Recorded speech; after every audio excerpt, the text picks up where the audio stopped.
नमस्कार, आप देख रहे हैं लाइव सिटीज़। आपके साथ मैं हूं मुस्कान और आज मेरे साथ मौजूद है बिहार के जाने-माने नेत्र रोग विशेषज्ञ डॉक्टर सत्यप्रकाश तिवारी। और साथ ही साथ आपको बता दें कि दृष्टिपुंज आई हॉस्पिटल के डायरेक्टर हैं। सर नमस्कार, बहुत-बहुत स्वागत है नमस्कार। आपका। सर अगर हम रेटिना के बारे में बात करें जो हमारे आँख का एक हुँ, सबसे हुँ। मतलब इम्पॉर्टेंट जी, हिस्सा जी, है। मैं जी। आपसे जानना चाहूँगा कि हुँ। रेटिना के बारे में बात करें तो रेटिना से जुड़ी ऐसी कौन-कौन सी बीमारियाँ हैं जो ज़्यादातर लोगों में देखी जाती है और क्या कुछ इसके लक्षण हैं जिसे देखें और लोग हैं जो जाके डॉक्टर को कंसल्ट करें? जी, ठीक। देखिए, रेटिना बड़ा ही महत्वपूर्ण पार्ट है, इसलिए भी महत्वपूर्ण है कि आँख में ये सबसे पीछे अंदर की तरफ रहता है। तो बाहर से रेटिना दिखता नहीं है कि कहाँ है, क्या है। तो बाहरी कोई लक्षण ऐसे सामान्यतः दिखता नहीं है।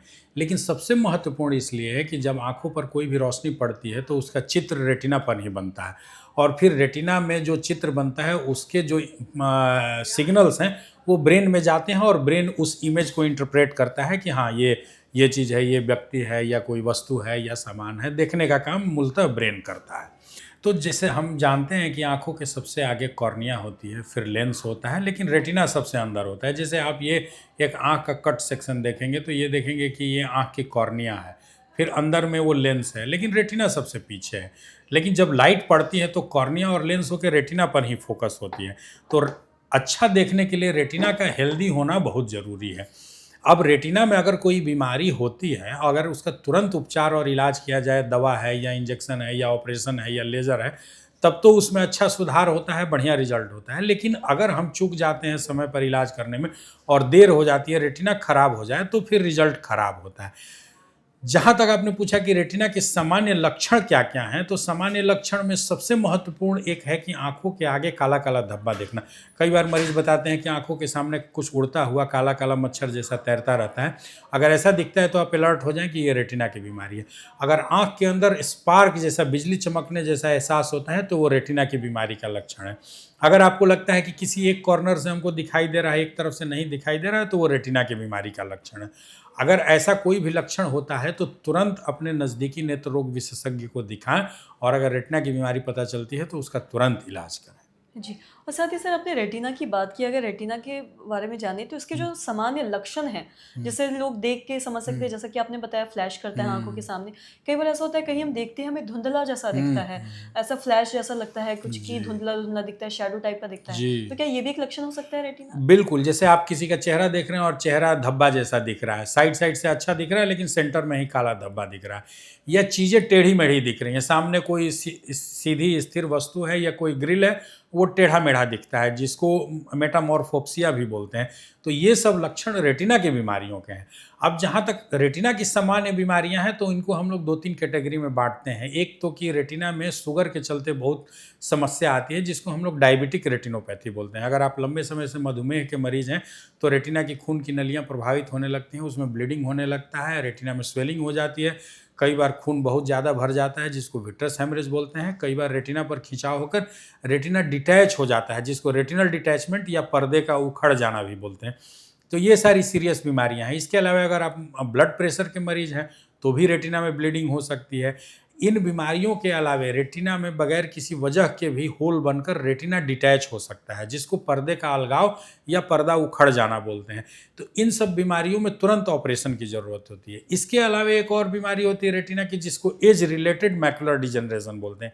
यानी जब उम्र 50, 55, 60 पार कर जाती है, तो बढ़ती हुई उम्र की वजह से रेटिना का जो सेंट्रल पार्ट होता है मैकुला, उसमें ब्लीडिंग और स्वेलिंग होने लगती है, उसके चलते देखने में दिक्कत होती है। तो ये सामान्यतः बीमारियां हैं और इन सब का इलाज है, बशर्ते कि आपने सही समय पर डॉक्टर से संपर्क किया, बीमारी शुरुआती स्टेज में पकड़ी गई और उसका उपचार तुरंत शुरू हुआ, तभी अच्छा रिजल्ट मिलता है। जी। और साथ ही सर आपने रेटिना की बीमारियों के लक्षण के बारे में हम्म, बताया और अलग-अलग वो कौन-कौन सी सामान्य बीमारी इसके बारे जी, में भी बताया। साथ ही मैं आपसे ये भी जानना चाहूँगी कि रेटिना में कोई भी दिक्कत आती है, जी। तो क्या इससे एक वक़्त के बाद जाके रोशनी भी चली जा सकती है? क्या ये भी एक बहुत बड़ा कारण है? जी, बिल्कुल, बिल्कुल। जैसे रेटिना नर्व का पार्ट है, ब्रेन का पार्ट है और रेटिना बदला नहीं जा सकता। आँख का कोई भी स्ट्रक्चर, जैसे मान लीजिए कॉर्निया आगे की है, खराब हो गई, तो मरने के बाद लोग नेत्रदान करते हैं, पुतली प्रत्यारोपण हो जाएगा। लेंस खराब हुआ, मोतियाबिंद बना, तो ऑपरेशन करके लेंस को निकाल के नया आर्टिफ़िशियल लेंस लग गया।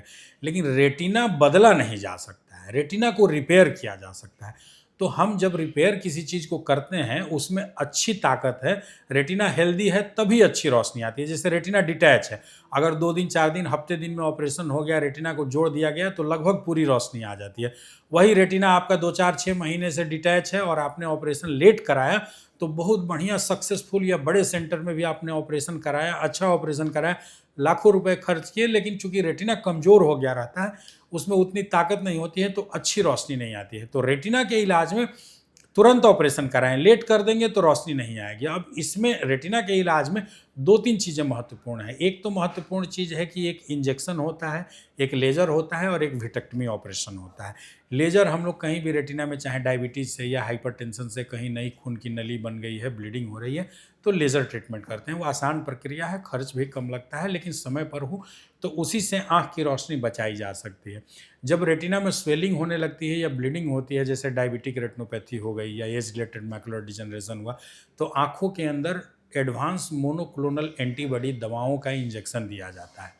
इंजेक्शन देने से काफ़ी फ़ायदा होता है, लेकिन उसमें समस्या एक ये होती है कि इंजेक्शन का इफ़ेक्ट लिमिटेड होता है, 1-2 महीने तक ही होता है और प्रायः मरीजों को बार बार इंजेक्शन लेना होता है। इससे कई बार मरीज़ परेशान भी होते हैं, लेकिन ये जानना ज़रूरी है कि अगर समस्या है तो जब तक वो पूरी तरह ठीक नहीं हो तब तक इंजेक्शन लेना ज़रूरी होता है।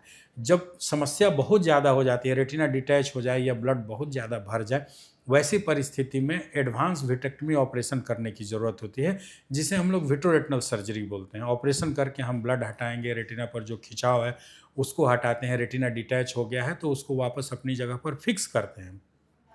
ये करने के बाद मरीज की रोशनी वापस आती है, लेकिन ये ध्यान रखें कि अगर आपने जल्दी कराया है, रेटिना हेल्दी है, तो ही बढ़िया रोशनी आती है। कई बार मरीज बहुत लेट आते हैं, उसमें हम मेहनत से ऑपरेशन करते हैं, रेटिना जुड़ भी जाता है, लेकिन उतनी अच्छी रोशनी नहीं आती है और मरीज को कई बार ये अविश्वास भी उत्पन्न होता है कि मेरा इतना मेहनत हुआ, इतना पैसा खर्च हुआ, अच्छा रिजल्ट नहीं आया, रोशनी अच्छी नहीं आई, कहीं ऑपरेशन ही तो ठीक नहीं हुआ। तो ये चीज़ हम पहले ही मरीज को बताते हैं कि आपकी रोशनी कितनी आएगी ये आपके हाथ में ही निर्भर करता है। आप जितना जल्दी जांच करा के जितना जल्दी ऑपरेशन कराते हैं, उतनी बढ़िया रोशनी आती है। आपने लेट किया तो डॉक्टर कितनी भी मेहनत कर ले, बहुत अच्छी रोशनी नहीं आएगी। जी। और साथ ही सर आपने हम लोग रेटिना के बारे में बात कर रहे हैं, रेटिना से जुड़ी बीमारियों जी। के बारे में बात कर रहे हैं।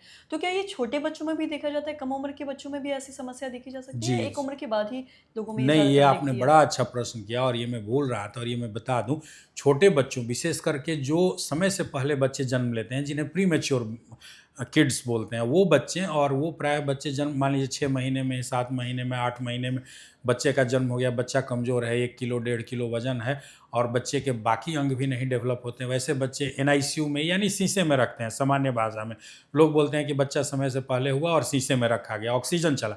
ऐसे बच्चों में रेटिना की एक बहुत खतरनाक बीमारी होती है जिसे रेटिनोपैथी ऑफ प्रीमेच्योरिटी बोलते हैं, आरओपी। आजकल ये बहुत हो रही है बीमारी, क्योंकि बहुत सारे पेरेंट्स जिनको बच्चे नहीं होते हैं नॉर्मल टेक्निक से, तो वो टेस्ट ट्यूब बेबी या आईवीएफ इन विट्रो फर्टिलाइजेशन से बच्चे जन्म लेते हैं और वैसे बच्चे प्राय समय से पहले जन्म हो जाता है। 9 महीने वो माँ के गर्भ में नहीं टिकते हैं, 7 महीने, 8 महीने, 6 महीने में हो जाता है। वैसे बच्चों का रेटिना पूरा विकसित नहीं होता है और जन्म से 1 महीना होते होते वैसे रेटिना में आरओपी बीमारी होने का खतरा रहता है। अगर 1 महीने में आपने जांच कराई, आरओपी बीमारी के शुरुआती लक्षण हैं, उनका लेज़र ट्रीटमेंट होकर वो बीमारी पूर्णतः ठीक होती है। और अगर आपने विलंब कर दिया, बीमारी का एडवांस स्टेज हो गया, स्टेज 4-5 में आरओपी चली गई, 1.5-2 महीने का बच्चा हो गया, 3 महीने का हो गया, तब दुर्भाग्य से इस बीमारी का कोई भी अच्छा इलाज उपलब्ध नहीं है। उसमें भी हम ऑपरेशन करते हैं।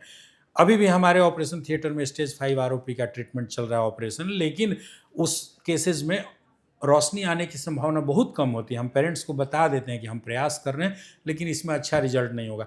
तो अगर आपके घर में कोई प्रीमेच्योर बच्चा है जो आईसीयू में भर्ती रहा, जिसका वजन कम है, जिसे ऑक्सीजन चला, ऐसे बच्चों में सुनिश्चित करें कि जन्म के 30 दिन के अंदर अंदर आँख के रेटिना की जाँच जरूर कराएं, वरना उनकी रोशनी जाने का बहुत बड़ा खतरा रहता है।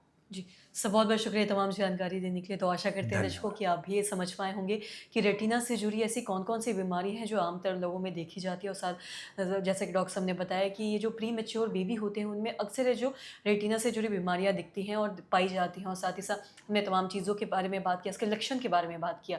तो अगर ऐसी चीज़ें आपको भी कोई दिखती है तो आप जाके ज़रूर अपने आस-पास के डॉक्टर से ज़रूर कंसल्ट करें। और आशा करते हैं दर्शकों की जो तमाम जानकारी है आपके लाभदायक रही हो। तो आज के इस वीडियो में इतना ही। अगर आपने अब तक हमारे चैनल को सब्सक्राइब नहीं किया तो तुरंत तुरंत कर ले, साथ ही हमारे फेसबुक पेज को लाइक करें। वीडियो देखने के लिए आपका धन्यवाद।